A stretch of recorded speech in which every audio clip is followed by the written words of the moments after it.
morning po! Dahil buwan ng wika ngayong month, samahan niyo ako para sa isang A Day in My Life Filipina Edition!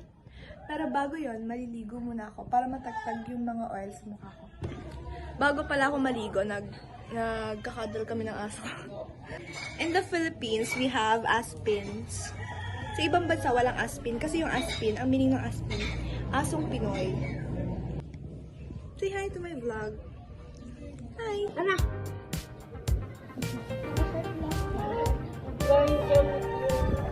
Let's go! Saan ang punta mo? Sasabit namin sa school. Hi guys! Tapos na ako maligo. Tatry ko po kayong dalhin sa mga places dito sa aming place. Ako po ay nakatira sa Subic Ibaba. Subic Ibaba, Agoncillo, Batangas. Ang pupuntahan po natin ay yung pinagpapraktisan ng kapatid ko sa Subic Elementary School. Kasi po yung kapatid ko ay kasali sa Tawilis Festival. Tatapusin ko lang po yung makeup ko. Ano ba Tagalog ng makeup? Colorete. Tatapusin ko lang po ang aking colorete. Colorete ba? Tama? Dahil tapos na yung makeup ko, pag-uusapan natin ang Tawilis Festival. Ang Tawilis Festival ay nagaganap sa Agoncillo yearly dahil ang Tawilis ay native sa Taal Lake. Doon po kasi sa Taal Lake, isa po siyang source of income ng mga taga-Agoncillo. At ang isa po nilang nahuhuli doon na isda ay tawilis. At puro na po ako tawilis. Later po, ipapakita ko sa inyo ang Taal Lake dito sa aking vlog, kaya stay tuned and watch until the end. Ito po ang wallet ko galing Baguio. Bigay po ng friend ko, si Chelsea. At ito lang ang dadalhin ko. Bilangin natin. 12 pesos. Titingnan natin kung saan ako makakapunta with 12 pesos. Let's go!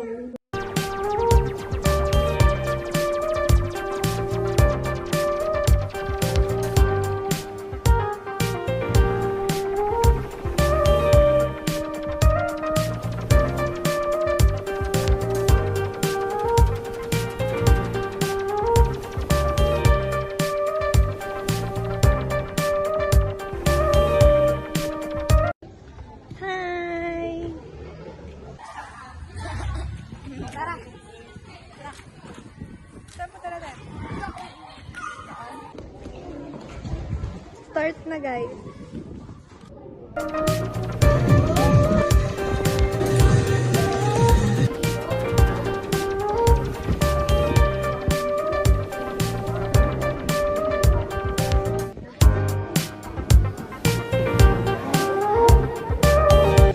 Uuwi muna ako guys. Hindi pa ako nakain ng umagahan. 10 AM na kasi. After ko kumain, nakatulog ako.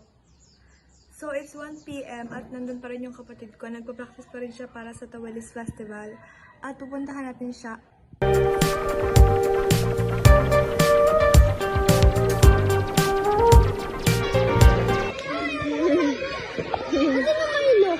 Ay!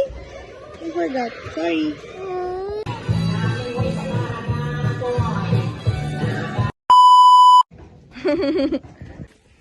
Hi guys, nandito na tayo sa Taal Lake. At madaming tao kasi nga, tinatambayan to ng mga taga-Agoncillo, ng mga taga-Subic. Kaya pupunta muna tayo sa walang tao para makapagsalita naman ako ng hindi nahihiya. Pupunta tayo dyan sa port, sa taas ng port, para makapagsalita ako sana walang tao.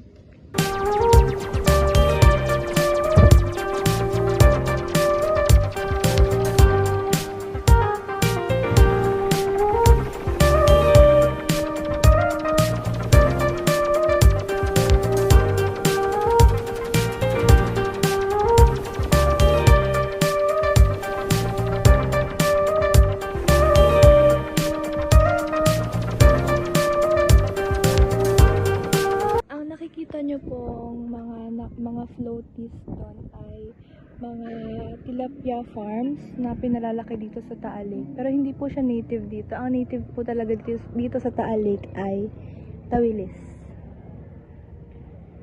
That's all guys. Uuwi na ako kasi pagod na ako. Hi guys! Dito na ako sa bahay.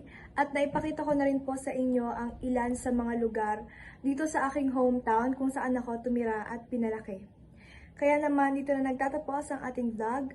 Magandang buhay!